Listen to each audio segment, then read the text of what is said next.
Hi hello ಎಲ್ಲರಿಗೂ ನಮಸ್ಕಾರ. Bachelors ಅಡುಗೆ ಕಾರ್ಯಕ್ರಮಕ್ಕೆ ಎಲ್ಲ ಸ್ನೇಹಿತರನ್ನ ಸ್ವಾಗತಿಸ್ತೇನೆ. ಸ್ನೇಹಿತರೆ, ಇವತ್ತೊಂದು ಒಳ್ಳೆ ರೆಸಿಪಿನ ತೊಗೊಂಬಂದಿದ್ದೀನಿ. ಬೆಳಗಿನ ನಾಷ್ಟ ಅಂತಲೇ ಅಂದ್ಕೋಬಹುದು. ತುಂಬ ಬೇಗ ಆಗಿಬಿಡಬೇಕು, ತುಂಬ ಚೆನ್ನಾಗಿರಬೇಕು ಅಂತಹ ಒಂದು ನಾಷ್ಟ ಹೇಳ್ಕೊಡಿ ಸರ್ ಅಂತ ತುಂಬ ಜನ ಕೇಳ್ತಿದ್ರು. ಹಾಗಾಗಿ ಒಂದು ಟೇಸ್ಟಿಯಾದಂಥ ಜಸ್ಟ್ 10 ನಿಮಿಷದಲ್ಲಿ ಸಂಪೂರ್ಣವಾಗಿ ದೋಸೆ ರೆಡಿ ಆಗಿಬಿಡುತ್ತೆ. ಹಾಗೆ ತುಂಬಾ ಚೆನ್ನಾಗಿರುತ್ತೆ. ನೋಡೋಣ ಬನ್ನಿ ಹೇಗೆ ಮಾಡೋದು ಅಂತ. ಮೊದಲನೇದಾಗಿ 1 ಕಪ್ ರವೆಯನ್ನು, ಅಂದರೆ ಸಣ್ಣ ರವೆಯನ್ನು ಹಾಕ್ಕೊಳ್ಳಿ. ಹಾಗೆ ಅದೇ ಕಪ್ ಮೆಷರ್ಮೆಂಟಲ್ಲಿ ಅವಲಕ್ಕಿಯನ್ನು ನೀವು ಹಾಕ್ಕೊಳ್ಳಿ.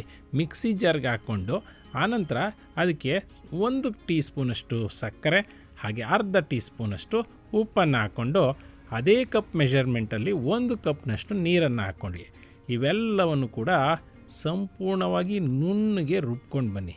ನೋಡಿ, ಈಗ ಸಂಪ್ಳ ರೆಡಿ ಆಯಿತು. ಹೆಚ್ಚು ಕಡಿಮೆ ಇದನ್ನು ಮಾಡೋದಕ್ಕೆ ನಿಮಗೆ ಒಂದು 2 ನಿಮಿಷ ಟೈಮ್ ತಗೊಳ್ಳಿರುತ್ತೆ. ಆನಂತರ ಇದಕ್ಕೆ ಮತ್ತೆ ಅರ್ಧ ಟೀ ಸ್ಪೂನಷ್ಟು ಬೇಕಿಂಗ್ ಸೋಡಾ ಹಾಗೆ 1 ಟೀ ಸ್ಪೂನಷ್ಟು ಬೇಕಿಂಗ್ ಪೌಡರ್ ಅಥವಾ ಸೋಡಾ, ಅಡುಗೆ ಸೋಡಾ ಏನಿರುತ್ತೆ ಅರ್ಧ ಟೀ ಸ್ಪೂನು, ಮತ್ತು ಬೇಕಿಂಗ್ ಪೌಡರ್ ಅಂತ ಅಂಗಡಿಯಲ್ಲಿ ಸಿಗುತ್ತೆ, ಅದು 1 ಟೀ ಸ್ಪೂನ್ ಹಾಕ್ಕೊಂಡು ಸುಮಾರು 10 ನಿಮಿಷಗಳು ಇದನ್ನು ಹಾಗೆ ಬಿಟ್ಬಿಡಿ. ನೋಡಿ, ಈಗ 10 ನಿಮಿಷ ಆಗಿದೆ. ಈಗ ತಗೊಳ್ತಾ ಇದ್ದೀನಿ. ನೋಡಿ, ಚೆನ್ನಾಗಿ ಉಬ್ಬೋ ರೀತಿಯಲ್ಲಿ ಚೆನ್ನಾಗಿ ರೆಡಿಯಾಗಿದೆ.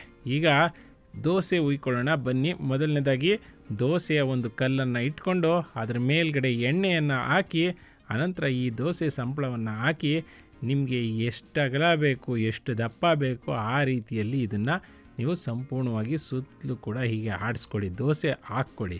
ಸೊ ಹೆಂಗಿರುತ್ತೆ ಗೊತ್ತಾ? ಟೇಸ್ಟಿಯಾಗಿರುತ್ತೆ. ಸ್ವಲ್ಪ ಉಪ್ಪು, ಸ್ವಲ್ಪ ಸಿಹಿ, ತುಂಬ ಚೆನ್ನಾಗಿರುತ್ತೆ.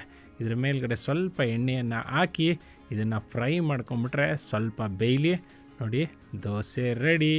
ನೋಡಿದ್ರಲ್ಲ ಸ್ನೇಹಿತರೆ, ತುಂಬ ಟೇಸ್ಟಿಯಾದಂತಹ, ರುಚಿಯಾದಂತಹ, ಜಸ್ಟ್ 10 ನಿಮಿಷಗಳಲ್ಲಿ ರೆಡಿ ಆಗಬಹುದಾದಂಥ ಒಂದು ದೋಸೆ ರೆಸಿಪಿಯನ್ನು ಹೇಳ್ಕೊಟ್ಟಿದ್ದೀನಿ. ನಿಜವಾಗ್ಲೂ ತುಂಬ ಚೆನ್ನಾಗಿರುತ್ತೆ. ಒಂದು ಸಾರಿ ಟ್ರೈ ಮಾಡಿ. ಇದನ್ನು ಸಾಸು, ಟೊಮೊಟೊ ಸಾಸ್ ಅಥವಾ ನೀವು ಸ್ವೀಟೇ ಇರಲಿ ಅಂತ ಹೇಳೋದಾದರೆ ಸ್ವಲ್ಪ ಜಾಮ್ ಹಾಕ್ಕೊಂಡು ತಿಂತಾಯಿದ್ರೆ ಹೆಂಗಿರುತ್ತೆ ಅಂದ್ಕೊಂಡಿದ್ದೀರಾ. ಒಂದು ಸಾರಿ ಟ್ರೈ ಮಾಡಿ ಹೇಗಿತ್ತು ಅಂತ ಹೇಳಿ. ಇವತ್ತು ನಾವು ಮಾಡಿದಂಥ ಈ ಸಣ್ಣ ರೆಸಿಪಿ ವಿಡಿಯೋ ನಿಮಗೆಲ್ಲ ಇಷ್ಟ ಆಯಿತು ಅಂದ್ಕೊಳ್ತೀನಿ. ಇಷ್ಟ ಆಗಿದ್ದರೆ ಲೈಕ್ ಬಟನ್ನ ಹಿಟ್ ಮಾಡಿ, ನಮ್ಮ ಚಾನಲ್ಗೆ ಸಬ್ಸ್ಕ್ರೈಬ್ ಆಗೋದನ್ನು ಮರಿಬೇಡಿ.